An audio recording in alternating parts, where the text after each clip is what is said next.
Welcome to MedShark Insider with Bill Fukui, your expert host on all things medical marketing and SEO.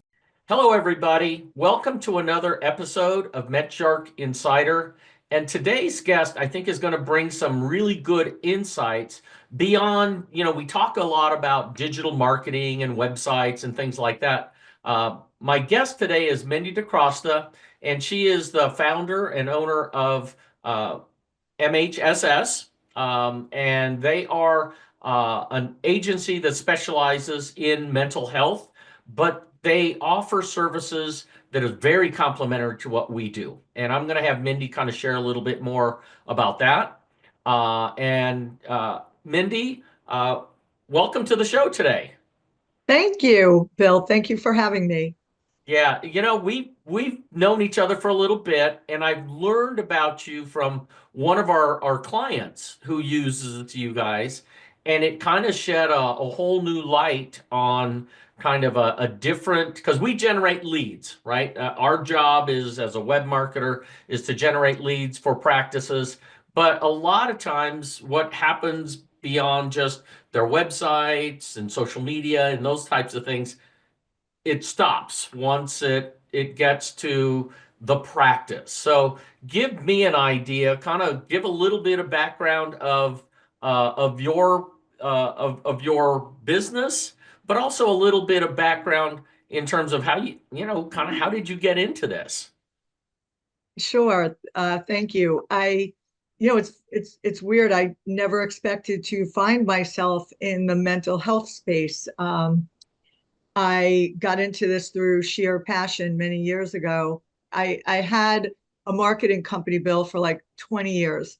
I used to help people launch anything and everything from concept to consumer, cocktail napkin to television.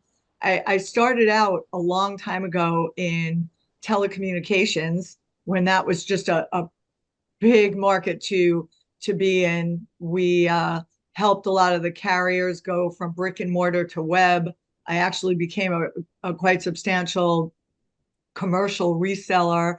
And back then, when I couldn't find a call center to do what I needed to do at the level that we needed it, I literally threw like 20 people in a room and taught them to do what we needed at that time, and wound up growing that center for other people's use.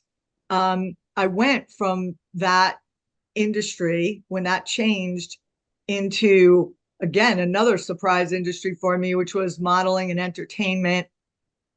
I was lucky, really lucky, to have a 5-year partnership with Hachette Media out of New York and Elle Magazine. And then we were doing things with young women to help build self-esteem in a subject they were all very interested in.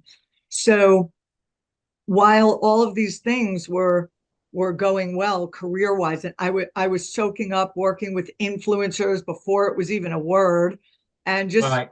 doing great things. I came home. I used to go back and forth from the city, from New York, and I walked into my house one day, and my daughter, who was a happy-go-lucky kid, was struggling with debilitating anxiety. And Bill, I was like a deer in the headlights, no idea where to turn, what to do. And it was my journey in finding her help that led me to see how this system was a bit broken. But also, my mom saw a treatment called TMS. And I know, it's become a whole lot bigger now, but she saw that on Dr. Oz, and I had no idea what it was. Yeah. And she said, you got to get this and try, see if this will help. We did, and it did. And I could Amazing. not believe that nobody knew what this was. It was like a best kept secret, right? That shouldn't have been Yeah. a secret. And my daughter became my daughter again. And I mean, it went from having emergency response at my house all the time because she really was having panic attacks, and they knew us already. They were there so much. But when she had this, it was amazing. And back then, it was a little worked a little bit for a shorter time. Now Yeah. it's really, really changed. Yeah. But that story is what brought me into mental health and to form mental health strategies and solutions and help more people get TMS and groundbreaking treatments since then closer to home and as close to home as possible, because that's what really changed my life, my family's life. My daughter went on to change her college path from communications to mental health, and she wound up becoming a TMS technician, moved Oh, across the country by herself, and it's changed our lives. So yeah. that's No, why I do what I do. what a great story that it's, we all need to make money, right? We all get into jobs and do businesses because, it's a way of finding things that we enjoy doing, and that we find that we're pretty good at, right? That's why you keep doing it. Yeah, But it's mainly a way to make money. But when you add this layer of belief and passion into what you do every day, it gives the grind a lot more purpose, right? Because every job has, the things we like or don't like to do. Um, and as yeah, you kind of got into more of the mental health and certainly with TMS, um, what were you finding as a consumer, right? On the consumer end, yeah. going through this, there were obviously some gaps, right, in the system, right? So kind of give me an idea, or our audience an idea of kind of where you saw those gaps, and where mental health strategies can help practices kind of fill those gaps. Sure, sure. From a consumer standpoint, the mom looking to help her daughter, I found that insurance companies were not covering anything aside from depression at that time. My daughter did not have depression, she had anxiety, but Mm. I jumped into mama bear mode. Um, and along with some people who helped within the office, um, I won an appeal where Blue Cross did wind up covering this when they saw the Wow. dollars that were being spent otherwise on things that weren't Yeah. wrong with her, right? So Right. that from a consumer standpoint, the other thing was that doctors weren't talking to each other and collaborating, so that if I took her for therapy and wanted to approach the TMS path, you really needed the therapist to be able to talk to the primary care, to be able to talk to a psychiatrist and have everybody involved. And that was also missing, that kind of collaboration that really matters that we have in traditional healthcare, whether it be, for heart or other issues. You've got your doctors talking to each other. So as a consumer, I saw that wasn't there. Um, uh, when I formed MHSS and we grew from 2 of us to 22 of us and then more, we wanted to fill the gaps that other people who were trying to bring TMS into their practice. Well, I also saw it from both, kind of wearing two hats, just Mhm. being somebody who eats, sleeps, and breathes marketing and helping people scale and grow their business. It's not just a brochure and here's a logo. It's really about scale and growth. I saw that practices bringing this amazing technology in needed to have buy-in from their staff, needed to have the collaboration we just talked about, and needed to have what every other business, no matter what they did on the planet, those regular tools to grow and scale. So I saw these gaps, and I did not, as you said, I didn't get into this with dollar signs in my eyes. I Yeah. just took everyone and everything I knew, um, you know, and wanted to create a place where somebody who bought a TMS machine could go and fill those gaps. Hmm. No, so you mentioned uh, staff and integrating staff into this this process. Such an important and many times the most overlooked, thing that a provider doesn't really think about is really these are the frontline people. So Yep. kind of give us a little bit of, your feedback or insights on really training and identifying staff and really the talents and the different things when it comes to bringing in, if they're going to bring in TMS into the practice or any kind of new treatments, how do you and your team work with practices, on that? Sure. So what we really like to do is first look into, and I would tell any office, whether they were using us or not, that you're looking at your current staff and where their talents lie as it pertains to bringing TMS into the practice, talking to patients, the patient journey as they go through, or the current patient identification, who currently might be right for TMS right within those four walls before Mhm. even going outside of that or simultaneously. And then what a lot of people do, Bill, is that they hire a TMS tech, and that's great. And that TMS tech signed up to be a clinical person and run the machine and do all the things Yeah. that they need to in training.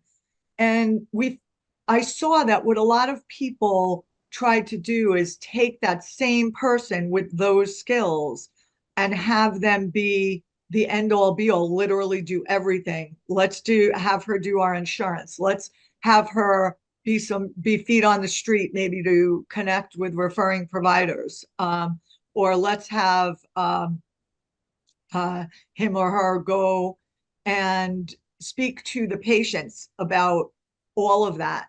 Some people actually can do that. You just need to make sure if you're taking that path Yeah. that you have the right person and they are skilled to be able to do all of those things, because then what happens if they don't? You have a high turnover. So you're Mhm. spending a lot on training, and then they, really aren't well versed in those other pieces. So we Yeah. look at the entire existing staff and we like to see if they need that. By the way, some places are running like a machine. If they don't need that, that's okay, Mhm. just skip it. But if so, we look at that staff and say, wow, you have four people.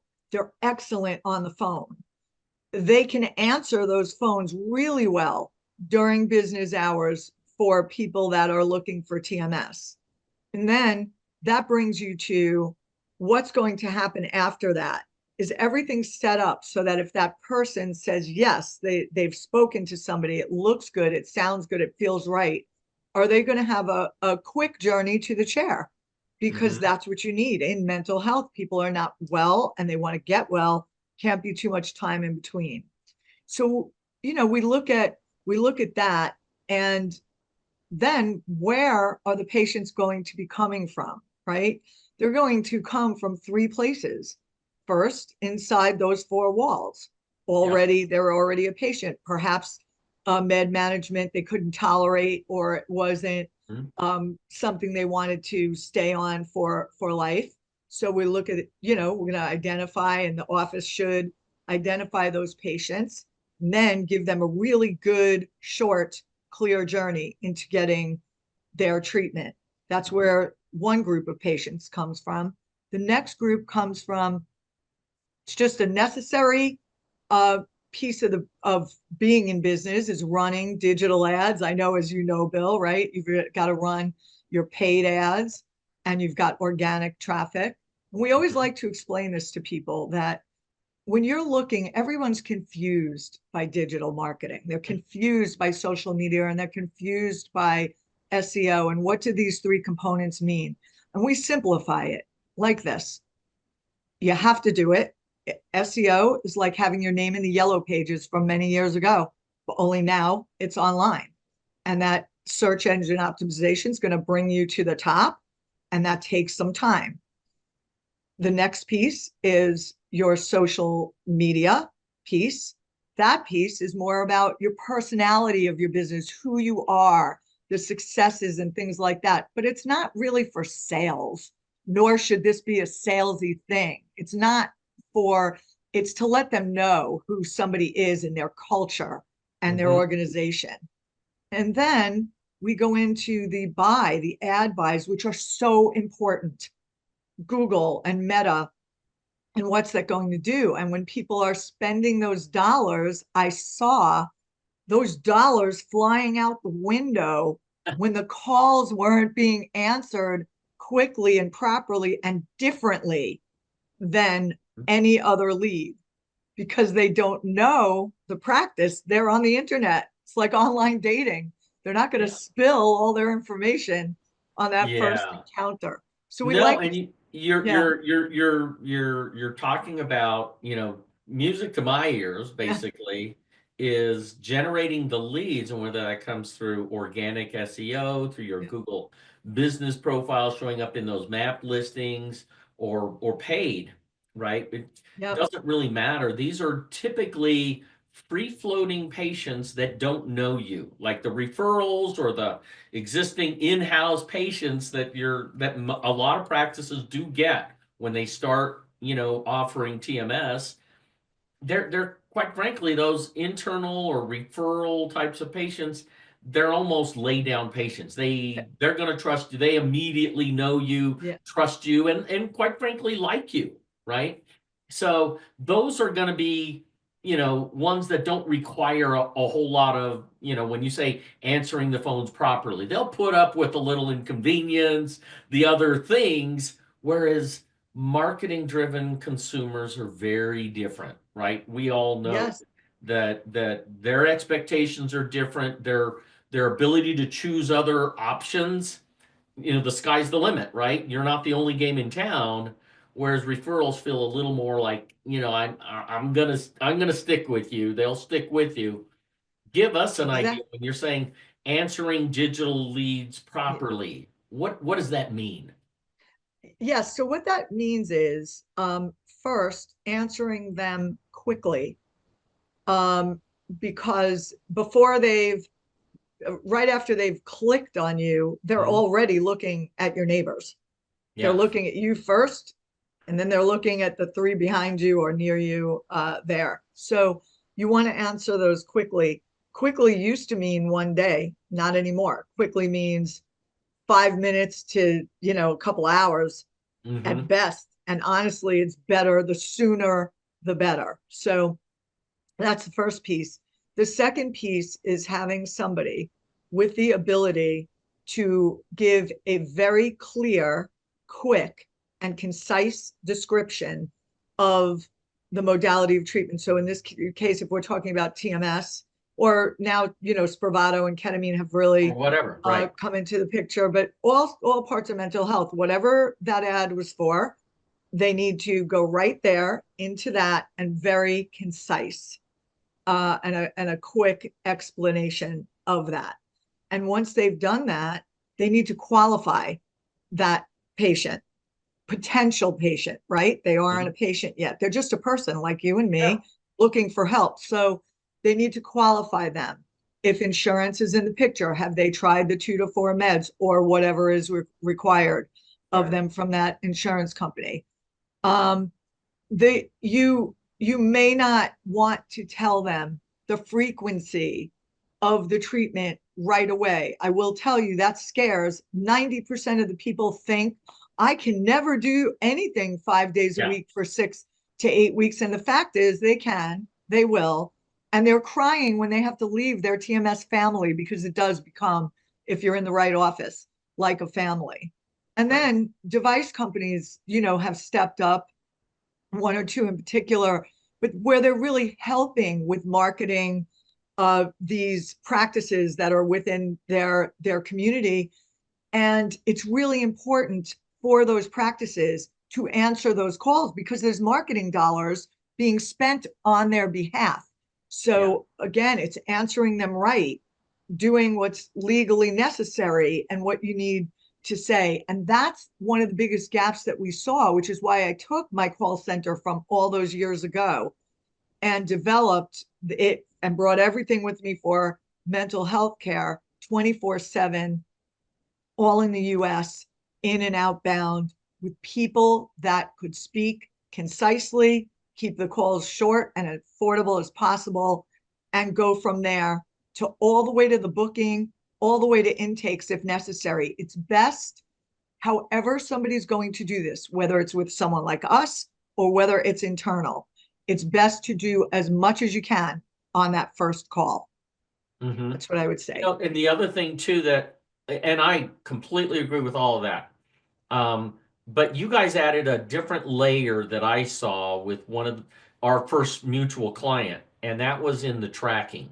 We would get on calls with the client, the you know, your agency, my agency, the client, we would be on a call going through leads, and I was kind of amazed at the detail as to what your team was you know, sharing with an agency like us. We need to hear that too. We need to get that kind of insights on what's working, what's not. Just leads itself doesn't always mean that they turn into patients, right? Or the Exactly. format in which we're spending money to generate leads, which one's converting the best, right? Which ones we're getting the most, you know, treatments or people to accept treatments, which modality makes the most sense. And it boils down to the intake that you guys are tracking. I found that to be the one differentiator I found with other services. Yes, we found, and Bill, we love working with your agency because you're bringing in those leads. And those leads are good and qualified leads because you're running the ads the way that they need to, and that's your expertise. And we find that a lot of times when people are running digital, if they're working with you or if they're working with somebody else, whoever they're working with, they'll come to us and we'll hear this over and over and over. We spent X amount of dollars in digital. We didn't get anything. Anything. And I could tell you, because we track all the way to the chair, and we understand why you need to know how many impressions, how many visitors, and all of that, of course. But what we look at are how many consults did we get, how many live leads that are qualified, and how many wound up in the TMS chair or ketamine, wherever they're going.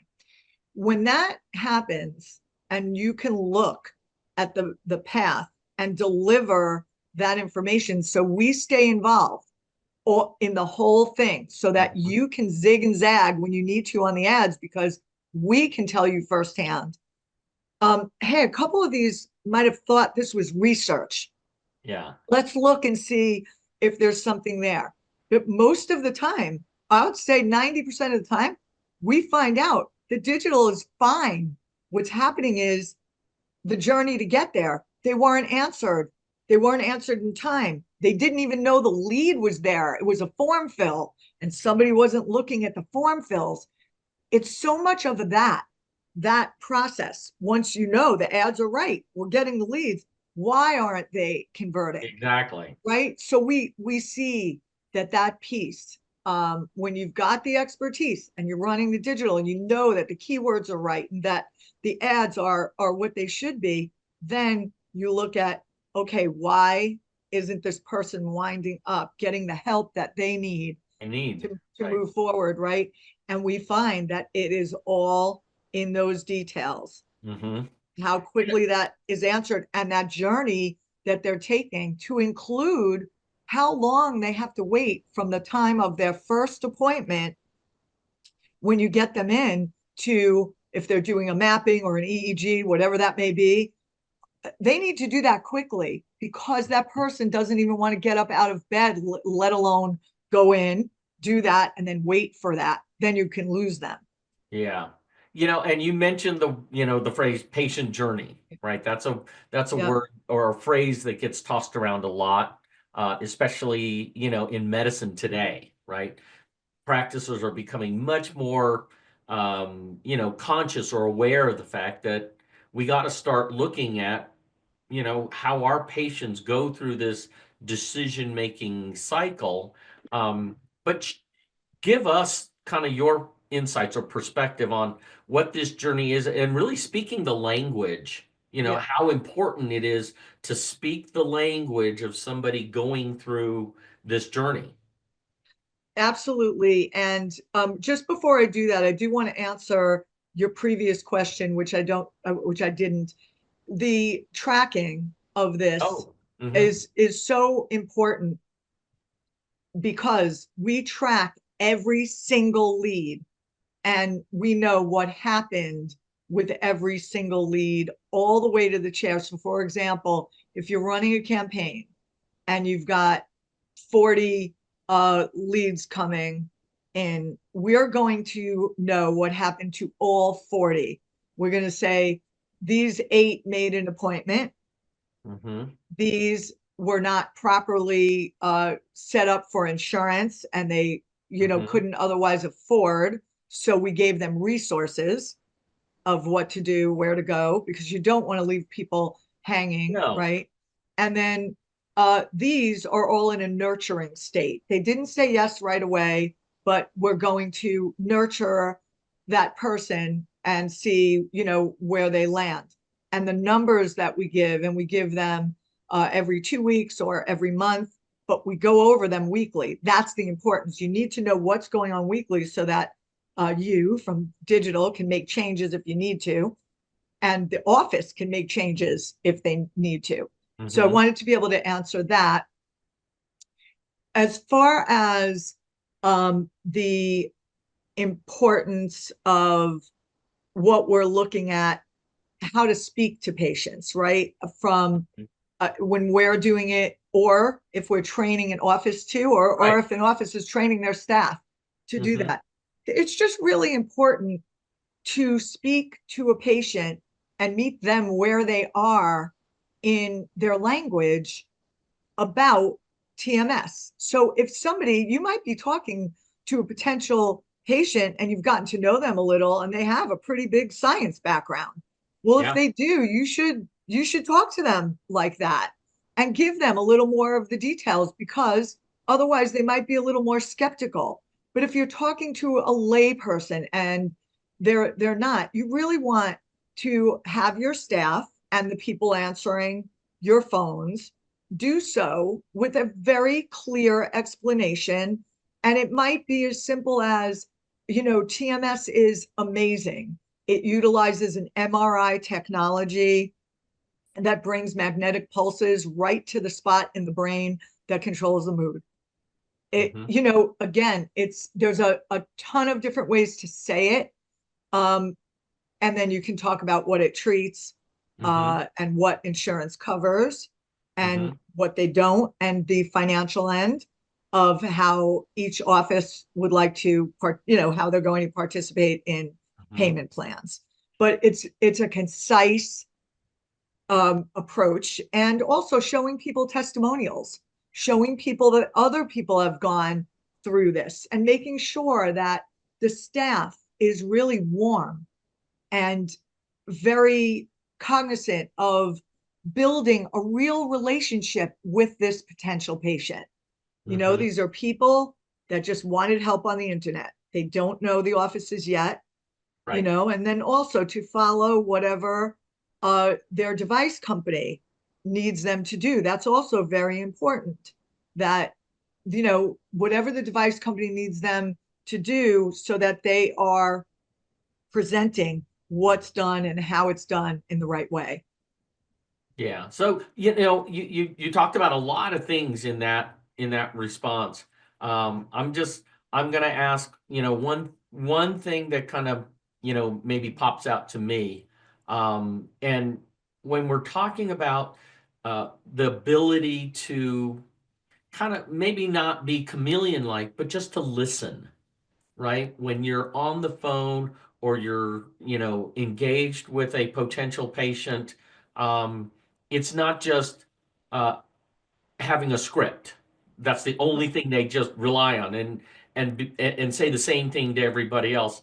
I think with mental health patients in general, right? It's the institution that they want to avoid. It's the institutional, Yes. perception that I want us to, connect here, right? I think people want that. I think that's what's missing in a lot of people's lives, and when they reach out, that's the differentiator. There's such a great opportunity to separate yourself from all the, like you said, when they're on their website, they're already looking at two, three, four Yep, other practices. The experience that they have with your practice initially sets the tone, right? So when e- you're responding quickly, and when you do respond and can talk to them in a way that meets them where they are, right? exactly. That means you got to listen, right? Yep. Listening skills are so important when it comes to um, you know meeting them at that place. Um, Yes, absolutely. It is. It's so important. And it's also the art of the balance, right? Of mhm, keeping the call concise, but mhm. that's just for affordability, right? You've got, Yeah. a lot of clients with a lot of calls coming in. For us, Bill, we always act as an extension of the practice. We are never a third party. And I think that's really important. So when people are working with us, they're not calling a call center. We don't even call it a call center. We call it call solutions. And we do that because we are always an extension of the practice. We know exactly where the practice is, the landmarks around the practice, the people in the practice. We work hand in hand with them daily. So we are literally a part of that practice. That's important because if you have a third party reading a script, it's not great, just as Yeah. you said. And the listening, the way that we do this is to, yes, we need to know what they're struggling from, what they're suffering from, and we make sure that we are warm in our responses to all of that. Our common goal is to bring that person under the office's wing, have them put their arm around them, and bring them in so that they feel they are now in a safe, great place for treatment. So it's really taking those skills, knowing the space that we're in really well for 12 years, and being able to keep the professionalism, the warmth, all of it together with the goal of booking a consult. Hmm. Because no matter what somebody's calling about, they may go into a lot, Bill, about their situation, that if they would and you would let them, the call could be 30, 40 minutes Oh, it could long. be yeah. Right. You can't do that. We like to keep the calls, and we have mastered the art of keeping those calls where they need to be, but we go all the way into intakes, even for IOPs Hmm. and all substance abuse. Now those, they are longer. They know they're Yeah. going to be longer, and we are dealing just as they would within their parameters Hmm. of what that call should look and feel like. But you're absolutely right. It needs to be where there, yes, we have scripts as guidelines, but our people have been doing this for so long. They are just their guidelines. They really are. They're listening Hmm. and they're talking back and forth. Yeah.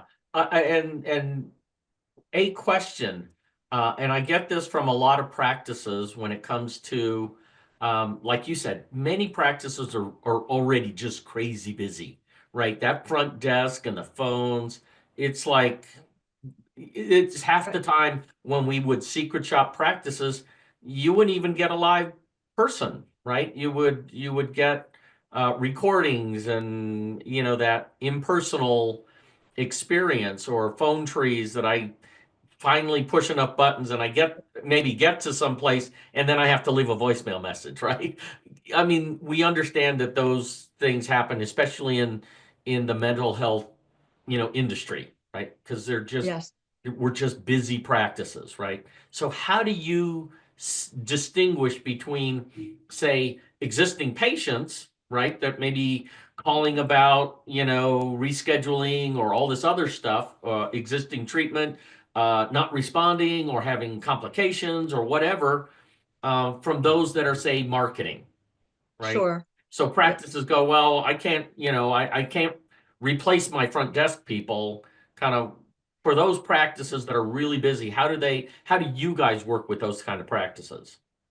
Yes, we work very differently with those practices because we need to. So their TMS line will be separate, although on the ones that we handle all of their calls, the first question we ask is, are you an existing patient?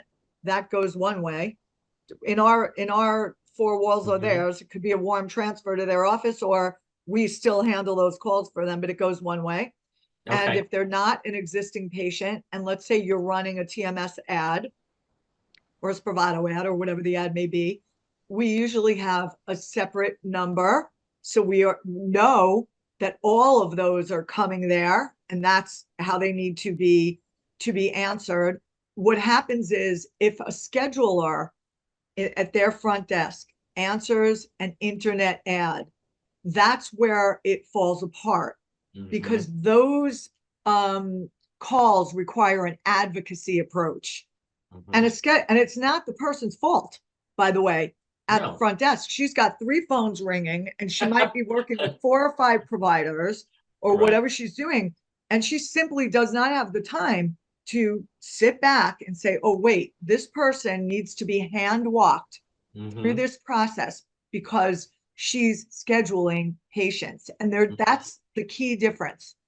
This is not a regular scheduled patient call. This is somebody that saw an ad on the internet and needs to understand better what the process is going to be.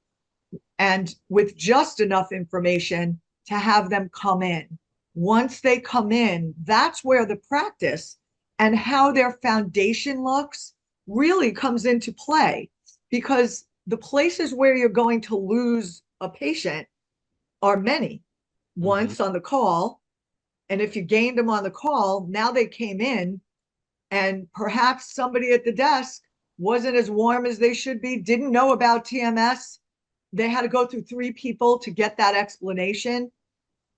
Again, that's another place, right? So you Mm-hmm. just, for people listening or anybody that's building a practice, or if your practice has been built and you're replicating, right there is where you really want everything to be stellar and Mm-hmm. everything should just run the way that should. And that's where we come in and help. We fill those gaps. If something's not broken, we don't fix it. If Right. it is, we come in and decide. Like working with MHSS is easy.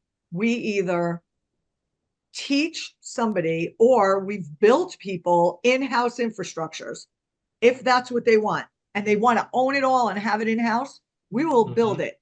And here you go. And we've done our work. Or we do it for them.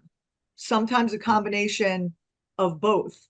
Where we were talking about the leads, I wanted to jump back to that for a second because we Yeah. covered where 2 types of leads come from, right? We covered that they come from their internal and they come from digital. And the third place they come from, however a practice is doing it, are from referring providers. Right. To the And that provider. just needs to get covered for Mm. them. So we look at that when we look at that practice and what's going on. Are all the bases covered? Oh, okay. So you actually do that and that's what I do. A question that I do get from practices, especially when it comes to more specialized treatment, whether that's TMS or Spravato or that they may not have they may not have consumers may not know about TMS, right? Right. But the when the patients are in another practice that may not offer TMS, right? But they know about it, right? And they, you know what, I'm going to connect you over with this particular practice. They do offer TMS, which they could. So do you help them get those relationships with these other providers that may refer out, or how would one go about doing that? Yes, we do. Or we even teach them how to do it. So Right. whichever, but it's funny when we do go in and sometimes they have a staff and they say, let's let, these 3 people make those calls. It's really grueling, Bill. It is. They're especially since COVID because people are working remotely. Offices have Oh, moved. yeah. They've changed locations. There's no more feet on the street as they used to be, or there is a little bit, and I'll show you what we do for that. But it's mostly you're going to call and have doctors meet each other, and the importance of those doctors bringing their staff to those meetings. I can't even tell you because the doctors are busy. So we set up 20-mile radius around every office that we work with. We call 20-mile radius all different modalities of medicine, whether it's primary care, OBGYN, functional medicine, therapists, social workers. We're calling and we're setting up meetings between Dr. Jones and Dr. Smith and their coordinators and any pertinent staff, virtual, or perhaps they want to go visit, Yeah. visit the offices. And we are staying in the middle, talking to them monthly, because that's what's missing. The consistency of setting up meetings with referring providers. And then once you've built that pipeline of relationships, staying involved with them monthly so that you keep that, because the doctors don't have time, their staff doesn't have time. But again, we're an extension of them. We're not a third party. So I really love working with practices that welcome that kind of thing.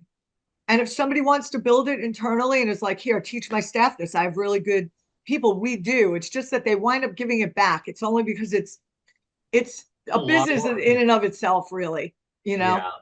You touch on something that I think a lot of practices either don't recognize or they forget. Is number one is you can form those relations. You can have lunch and you can have a great experience with this potential referring physician or practice. But like you said, not everybody's ready to send you a patient today, right? Not everybody has in their lap 5 people that they're going to immediately refer to you because now all of a sudden they know about TMS, right? You got to wait for those opportunities for those providers, for the opportunities that land, and now Yes. all of a sudden you're top of mind. If you don't stay on top of them and be top of mind about these situations and opportunities to help patients, they forget. What we Yes. want to do is we want to break the habits. Everybody has habits, right? So they've had the habit of getting these patients and doing something else other than sending them to you, right? By you staying in front of them, now all of a sudden you have the opportunity to break the habit of just doing the things that they've always done, but you got to stay in front of them Yes. because And otherwise have a they'll fall back into liaison. doing the same thing. Yes, it's so true. And then even having an ambassador and a liaison in that office. Maybe they're dropping off more materials because we've told them they're out Yes. of the brochures that we originally sent, or they are collaborating. That liaison, you get a patient, right? And perhaps it's from even another office, primary care, whatever it is, that true collaboration again is going to come full circle to the real relationship that these doctors are building. Mm-hmm. And that's not a sprint, Bill, it's a marathon. It's Yes, you've got absolutely. you've got to commit to a program like that for a year and build it. And you're going to find your referrers that are really solid, and it is a true relationship. It has to be fostered.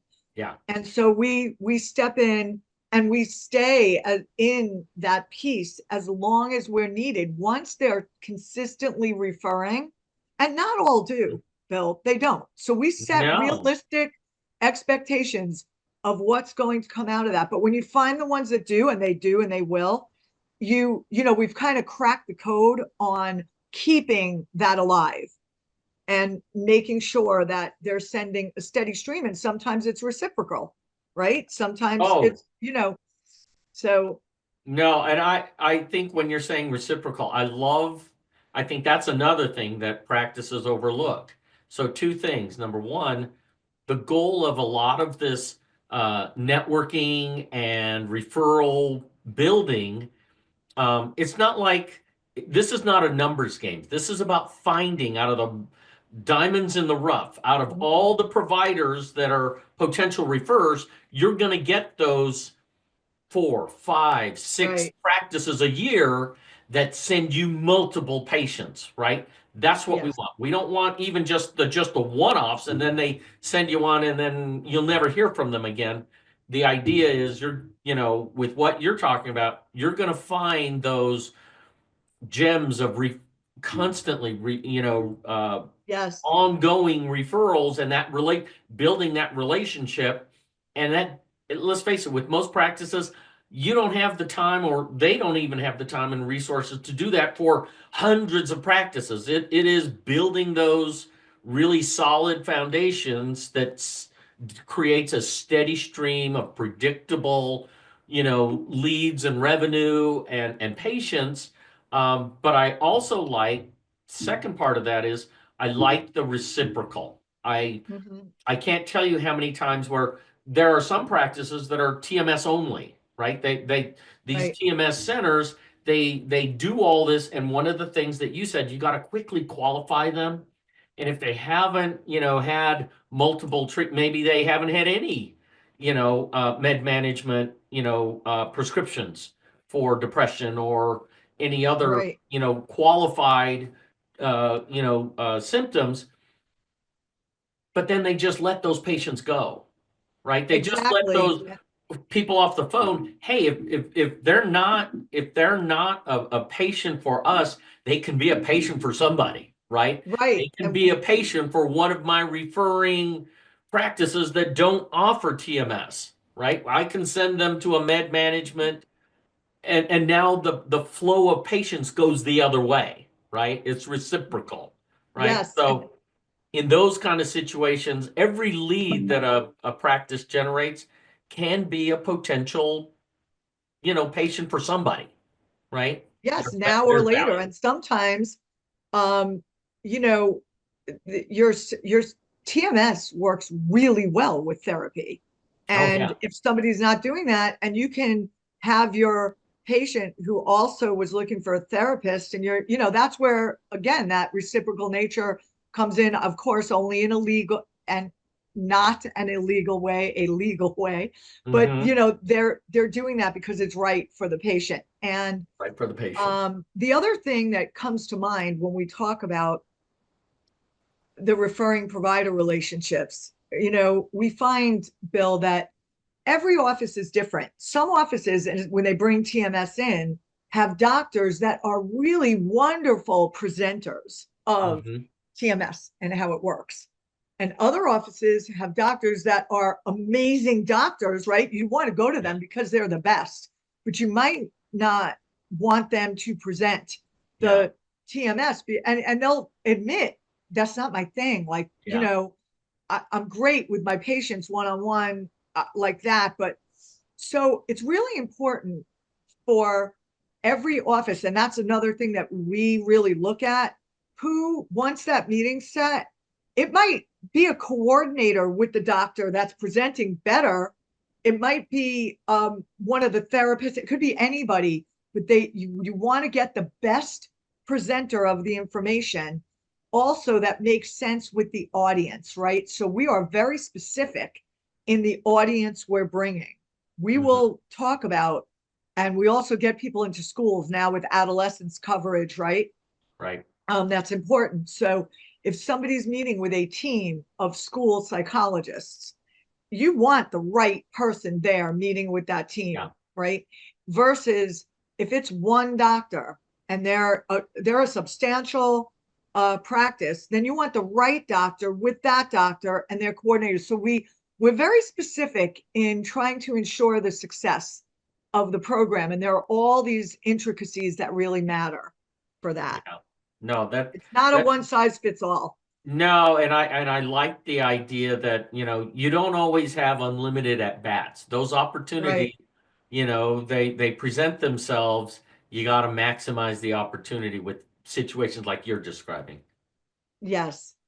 Yeah. So super. Hey, we're coming up on, gee, I can't believe it. We're like almost an hour into this, and we've covered a lot of stuff. And I probably would say it probably makes sense for us to have a follow-up webcast on some topics we didn't even I haven't even touched on yet, right? So I'd like to maybe do that, but if you can do me one favor, um, out of all the things we talked about today, if there is one thing, if there's one thing that you could leave with our audience today that would help them with helping more patients, what would be the one thing that you would want them to walk away with?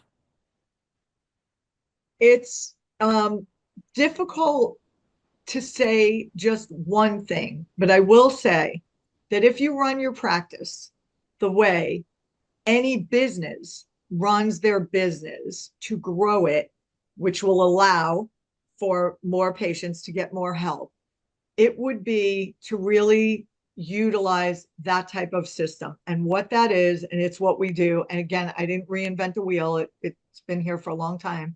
But what we do is you want to look at what you look and feel like to the public are online and off. So your marketing materials and what you look like on your website. Is your journey short and concise to bringing somebody in from a person to a patient?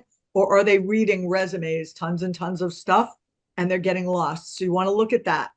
Once that is handled, you want to turn on what's called a digital faucet, and they come over to you, Bill, and here's what we're going to run, and you're doing all that research in the market and running it right. Then you're getting the calls answered, whether it's in your four walls or our four walls or whoever four walls are getting those calls answered in. They're getting answered quickly and concisely and properly. And those patients are being brought in. And then you're going out into the community any way you can, the way I just described, your staff, our staff, somebody else's, however it is, you're out there in the community. And then testimonials that you're going to repurpose. That's it. That's how you grow a business. That's how you grow a practice. That's how, and give those patients what they deserve in care. You want people to be singing your praises left and right. So that's that's all I can say. It's not a one and done. It's not one thing. There's so many things, but those 5 things that I just encompassed really are what makes something run right, and Yeah. get the No, I patients the think help. just like you were saying, run it like a business and make sure you really look at that process. And whether you want to call that the patient journey, that we're meeting those people at the places that we need to, and helping, the community around us, right? It's Yes, who we surround ourselves with, whether that's potential patients, existing patients that are referring us, or the providers that we can reciprocally refer and help each other and help each other's patients at the end of the day. absolutely. And Bill, I'll say this too, just on a personal level. Every office, I think people lose sight of how awesome they are and Hmm. how and what they're doing. I really do. That Yeah, offices like that saved my kid's life yeah, back then and now. yeah, She still goes. She goes for boosters out in California. She goes to where, it's an amazing thing when you can do EEGs now and really see that. They have personalized TMS that there's so much out there, but the bottom line is, on a personal level, every staff member needs to remember that what you do is amazing. And when I am out to dinner or at a barbecue or wherever, and I tell people what we do and why I do what I do, people really still don't know what this is. So everybody in every office should talk personally when they're out. Forget hmm, about just telling people what you do in the business. In your own personal life, if everyone talked about TMS and any new groundbreaking treatments, we'd all be better off for it, yeah. because And again, people are amazed Yeah. by it when they hear it. Yeah, and I think the other thing too is they'll feel good about that themselves, right? If you Yes. want to start feeling like you're helping people, you got to develop a belief in what you do. And I would say for most of these practices that get exposed to these types of patients and see the results that they get, how could you not want to talk about that? I mean, Yeah. because we're all human and we all want to feel powerful. Nothing more powerful than sharing knowledge, sharing experience, and things that people just don't know about. Yeah, we're in awe of the Yeah, practices we work yeah, with and the practices out there great. because, and again, they lose sight of it because they're in the middle of it. They're in the They're in the middle trenches, of it. but Yeah, we don't. They're amazing. So yeah. I would just, That's that is a end great on way that to note. end this. That is a great way to end our session today. So go out there and change the world, right? Yes. So Super. thank you, Bill. No, thank you. I appreciate all the time. And we will schedule another one because I think you bring a lot of insights that a lot of practices haven't really thought about. So thank you again and have a great day, Mindy. Thanks, you too. Okay. Bye-bye. Thanks for joining us for the MedShark Insider with Bill Fukui. Join us next week for another dive into all things medical marketing. All episodes can be streamed at www.medsharkdigital.com/medshark-insider.